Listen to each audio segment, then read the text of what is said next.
Kampionati Evropian për U17 vjen për herë të parë në Shqipëri.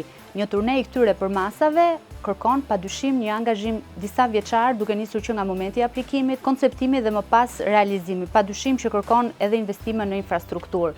Janë 8 ekipe që kanë luajtur në Shqipëri, të ndarë në 2 grupe, që kanë zhvilluar ndeshje në 4 qytete, në Tiranë, në Arenën Kombëtare, në Elbasan Arena, në qytetin e Durrësit në Stadiumin Niko Dovana, por edhe në Rogozhin në Arena Egnatia. Çfarë do të thotë për Shqipërinë ky event, jo vetëm në dimensionin sportiv, çfarë pritet kemi në vijim, dhe jemi gati tani për U21-shin që do të mbahet në vitin 2027. Zoti Duka, përshëndetje. Përshëndetje. Euro U17 në Shqipëri. Si u gjend Shqipëria në këtë moment sportiv, duke organizuar një turne zyrtar të UEFA-s me 8 skuadra, flas këtu që nga procesi i aplikimit, organizimi, koncepti, gjithçka. Natyrshëm, do të thënë, njeriu apo institucioni mendon që pse jo dhe këtë, pse jo dhe atë, duke parë zhvillimet, ndryshimin e infrastrukturën, eksperiencën organizative, pse jo mos të bëjmë edhe një turne apo të aplikojmë për një turne final të një kampionati evropian për 17 vjeçar. Duke pas parasysh, do të thënë, ndryshimet infrastrukturore, eksperiencën e administratës futbollit shqiptar, Federatës Futbollit Shqiptar, atëherë pse jo aplikuam dhe për një turne final, që për ne është vërtet një turne shumë i rëndësishëm, është një nga garat më të rëndësishme që organizon UEFA në Europë, që nga aplikimi, që nga gara për ta fituar organizimin evropian dhe pastaj përgatitja për të është një punë jashtëzakonisht e madhe, padyshim e udhëhequr nga administrata e UEFA-s, për e mbështetur nga një armat njerëzish të Federatës Shqiptare të Futbollit, por edhe të vullnetarëve shqiptarë që e kanë mbështetur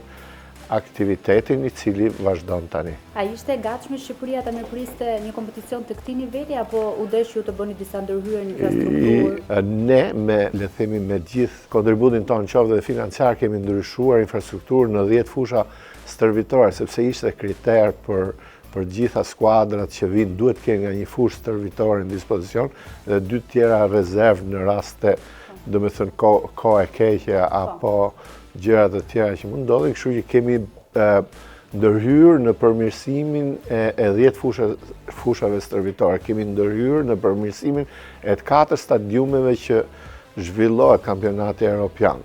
Më pak në Arenën Kombëtare, sepse është një stadium i ri dhe i kompletuar, por më shumë në Rogozhin, që pothuajse kemi filluar dhe ndërtuar nga e para, një stadium me kapacitet 4500 vende, por që ofron kushte fantastike. Unë kam ndjekur Italinë me Anglinë në atë stadium dhe vërtet u kënaqa dhe po bisedoj me kryetarin e Bashkisë Rogozhinës dhe i thash, pas 3 vitesh do shohish në një nga këto në skuadrat e mëdha europiane, do thuash ky futbollist ka luajtur në Rogozhinë. Është vërtet e bukur kur do thonë një nga yjet apo disa nga yjet e arshëm të futbollit evropian të luajnë në një qytet modest si Rogozhina.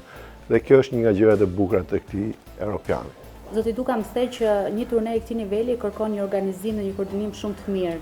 Si ka punuar stafi Federatës me stafin e UEFA, sepse janë 8 ekipe që duhen mbuluar, duhen siguruar plotësimi të gjithë nevojave që kanë, edhe në gjëra shumë vogla. Është një armat aq e madhe. Pas atyre 22 vetëve që luajnë në fushë, sa nuk mund ta imagjinosh. Kështu që stafi i Federatës Futbollit tashmë është një staf profesional. Është një staf që e bën shumë mirë këtë punë dhe vlerësimet nga, le të themi, sepse dirigjentët e këtij stafi janë specialistë dhe ekspertë ndërkombëtar të UEFA-s dhe vlerësimi i tyre për stafin është me nota maksimale dhe kjo një lloj mënyre na kënaq. E konsideron këtë turne si një test rëndësishëm për Shqipërinë për të organizuar më tej turne të tjerë të këtij niveli? E konsideroj si një event shumë të bukur për Shqipërinë. E konsideroj si një event që i shërben futbollit shqiptar. Kemi parë si jo ose më mirë se sa në të gjithë kampionatet e tjera europiane për 17 vjeçar, prani kryesisht të rinj në stadiume. Dhe kjo i shërben zhvillimit futbollit shqiptar, sepse rinia nuk mund të edukohet vetëm me fjalë, nuk mund të edukohet vetëm duke i thënë luaj futboll, bëj sport, bëj këtë, por edukohet, le të themi, edhe me vepra, dhe ata duke parë këto ndeshje futbolli, duke parë këto yje që luajnë në qytetet e tyre, padyshim që do t'i lindi dëshira. Në mos 100% të tyre, nëse edhe 20% të tyre do i lindi dëshira nga ky aktivitet, për ne është një sukses i madh dhe kjo është benefiti më i madh. Padyshim është dhe një test, sepse dihet që ne kemi një tjetër event akoma më madhor, akoma më të rëndësishëm për kontinentin evropian, që është kampionati evropian për 21 vjeçarët në vitin 2027.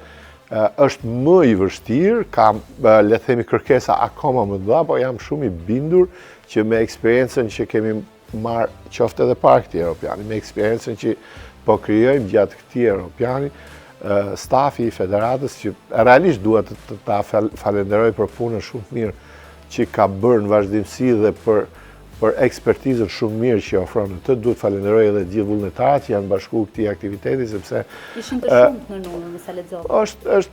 Është risi mbase në jetën shqiptare që vullnetarët mbështesin aktivitete me ndikim shoqëror, social dhe apo sportiv. Po vim drejt fundit të Europianit për 17 vjeçar, do të kemi ndeshjen finale dhe unë dëshiroj dhe uroj që të kemi një spektakël shumë të bukur në arenën kombëtare, në një stadium shpresoj të jetë i mbushur plot padyshim me 2 skuadrat më të mira të Europës dhe të jetë një event që të lejë shenjë në historinë e Shqipërisë. Përpos një event shumë i rëndësishëm nga ana sportive, zoti Duka mendon që e vendos Shqipërinë në qendër të vëmendjes. Çdo gjë që bëhet, çdo aktivitet që bëhet, padyshim që është një lajm pozitiv për Shqipërinë, është një lajm që një promovim pozitiv për Shqipërinë. Ashtu siç thuhet gjuhën popullore, nuk prihet lisi me një spat, po kjo është një nga ato që kontribon në promovimin pozitiv të Shqipërisë, tashmë nëpërmjet futbollit dhe kjo është e rëndësishme. Jemi drejt përfundimit, me 1 qershor luhet finalja. Mendon deri në këtë moment që ka qenë e suksesshme kjo eksperiencë për Shqipërinë? Kampionati 17 vjeçar është një nga më të bukurit që është organizuar deri më sot nga UEFA, kjo e thënë nga vlerësimet e ekspertëve që janë këtu me ne në Tiranë për organizimin e këtij aktiviteti dhe jam shumë i sigurt që do jetë akoma më i bukur dhe deri në fund, emocione akoma më shumë dhe prani njerëzish, spektatorësh akoma më shumë. Cila ishte surpriza për ty nga skuadra?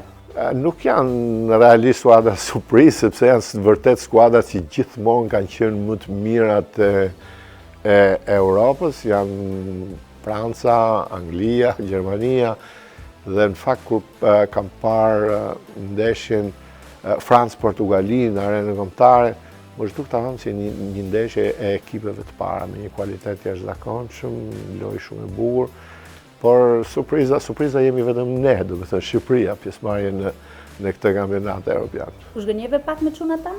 Jo, absolutisht jo.